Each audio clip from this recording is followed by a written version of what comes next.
League of legends आणि व्हॅलोरंट हे 2 game आहे.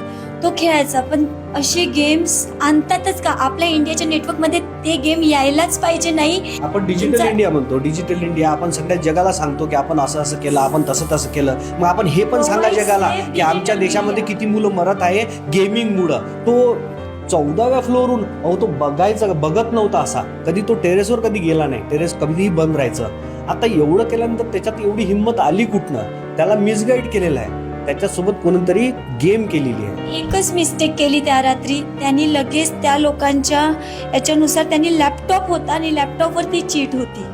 त्यांनी लॅपटॉप काढायची मिस्टेक केली. तो झोपायला आला आणि त्या लोकांना माहित होतं हा मुलगा आमच्या कंट्रोलमध्ये येत नाही. त्यांनी त्याला तेव्हाच्या तेव्हा विदिन 10 to 15 मिनिट्स ते सगळं त्यांनी केलं.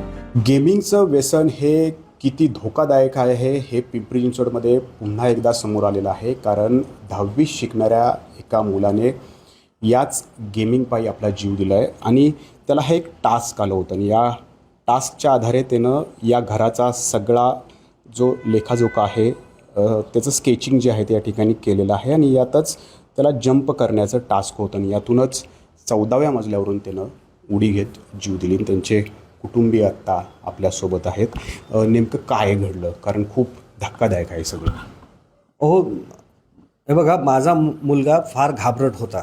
त्याची हाईट पण होती, वजन पण होतं. त्याची एवढी हिंमत नव्हती की तो सोप्यावरून उभा राहून उडी मारल.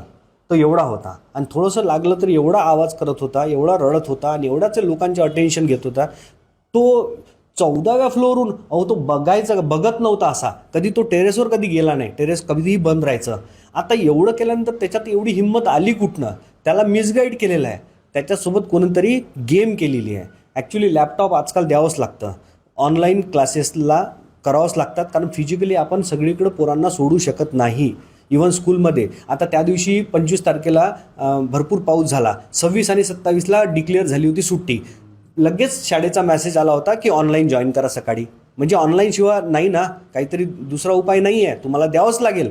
पण हे पोरं आता कुठले गेम खेळतात, जसं आता लीग ऑफ लिजेंड्स आणि व्हॅलोरंट हे 2 गेम आहे. तो खेळायचा, पण मी जेव्हा विचारायची की हे कसले गेम आहेत, तो बोलला त्याचे खूप सारे फॉलोअर्स आहेत, सगळेच खेळतात. तो मला कंटिन्युअसली हेच सांगायचा की हे 2 गेम आहे, हे जे सगळेच खेळतात, स्कूलमध्ये मुलं पण खेळतात बाकीचे, असंच सांगायचा. पण म्हणजे कंटिन्युअसली त्याच्यात मला चेंज दिसायचे. तर मी कंटिन्युअसली विचारायचे की तू अजून काही खेळतो का? तो बोलायचा नाही. पण मला कंटिन्यू तो हे 2च गेम खेळताना दिसला, बाकी काही नाही. पण ते ऑनलाईन ओपन गेम आहे आणि मला काही त्याबद्दल एवढी माहिती नाही आहे की ते गेम. परंतु हे किती दिवसांमध्ये घडलं हा बदल जो आहे तुम्ही सांगताय तो? पासनं ऑलमोस्ट 6 मंथ्स झाले. तो इतका चेंज झाला. जो मी रागवल्यावर जसा उभा आहे तसा उभा राहणारा मुलगा खूप ॲग्रेसिव्ह बिहेव करायला लागला. म्हणजे हात उचलण्यापासनं खूप म्हणजे तो उलटे उत्तरं द्यायला लागला खूप. तो स्वतःला पण म्हणजे असे ॲक्शन्स करायला लागले की बघ मला आगीची भीती वाटत नाही, बघ मला नाईफ दे, नाईफशी खेळायचा. तो कंटिन्युअस. आणि हे चेंजेस बघताना मला भीती वाटायची, मी त्याला दूर ठेवायची. मी लॅपटॉप घेतला की तो मला खूप ॲग्रेसिव्ह बिहेव करायचा माझ्यासोबत, लॅपटॉप हातातून घेतल्यावर त्याच्यावर सोबत. म्हणजे त्याला तो लॅपटॉप पाहिजेच असायचा.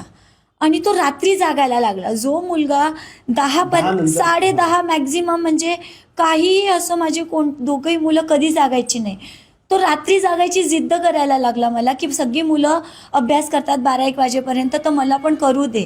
तो रात्रीचा लॅपटॉप काढायला लागला.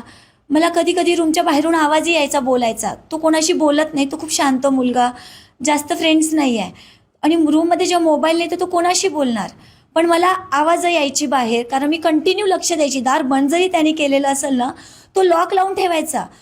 मी जितके चाबी आणायची तो आत घेऊन घ्यायचा. मग मी कंटिन्यू दाराच्या बाहेर असायचीच त्याच्या कान देऊन.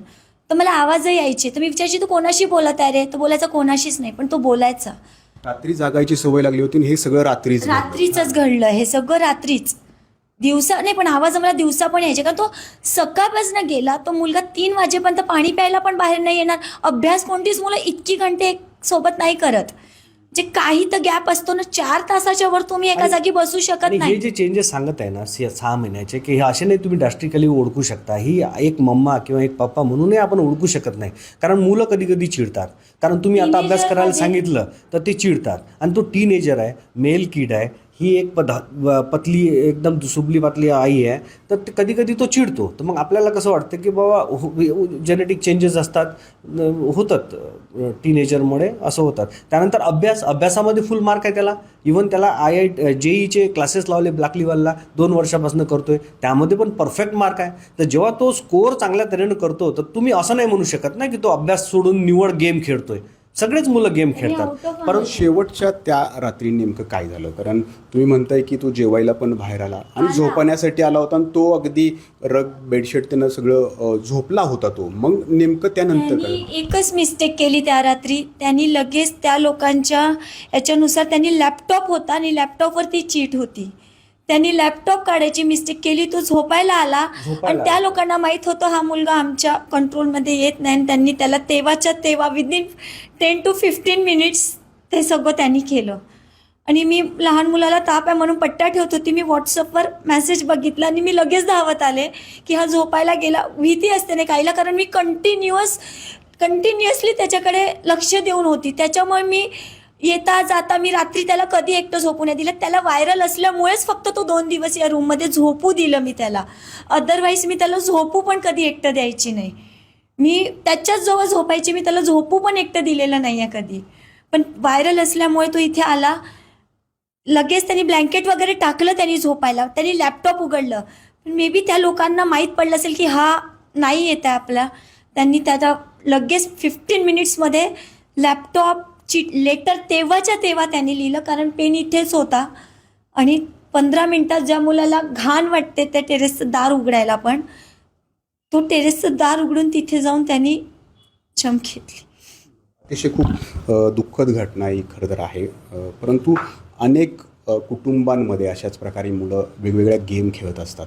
तुम्ही त्यांना काय यातून सल्ला द्याल? त्यांनी काय काळजी घ्यायला हवी? मला असं वाटते, कारण हा एकटा गेम खेळत नाही आहे. याचे टीम प्लेयर असतात, त्याच्या टीम्स असतात, त्या टीम्समध्ये बरेच टीममेट पण असतात. आता मला माहीत नाही आता यातले किती आऊट असतात आणि किती विन होतात. तर मला असं वाटते की आता थोडंफार जर चेंज आईवडिलांना माहीत पडलं तर त्यांनी, कारण कोणी लिंक करू शकत नाही का असं काय होऊ शकतं म्हणून. परंतु मला असं वाटतं की त्यांनी विचार करायला पाहिजेत. आणि दुसरी गोष्ट, स्कूलमध्ये पण विचार करायला पाहिजेत. स्कूलवाल्यांनी पण विचार करायला पाहिजे याबद्दल. स्पेशली मी तर असं म्हणतो की गव्हर्नमेंटचा फार मोठा रोल आहे. कारण ते असे गेम्स आणतातच का आपल्या इंडियाच्या नेटवर्कमध्ये? ते गेम यायलाच पाहिजे नाही की जे मुलांपर्यंत पोहोचत आहे. जर तुम्हाला तुमची जनरेशन वाचवायची असेल तर ते पोहोचूच देऊ नका ना. आपण सेफ ठेवा. इंडियाचं जे काही मुलं आज ऑनलाईन करतायत माहिती आहे, तर तुमचं नेटवर्क एवढं सेफ ठेवा ना.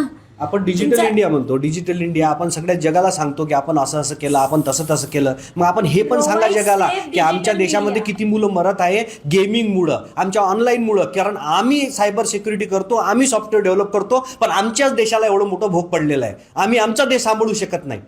हे नॅशनल सिक्युरिटी आहे, हे एक टेररिझम आहे. कोणतरी चालवतं इंडियाच्या अगेन्स्टमध्ये आपली युवा पिढी संपवण्यासाठी.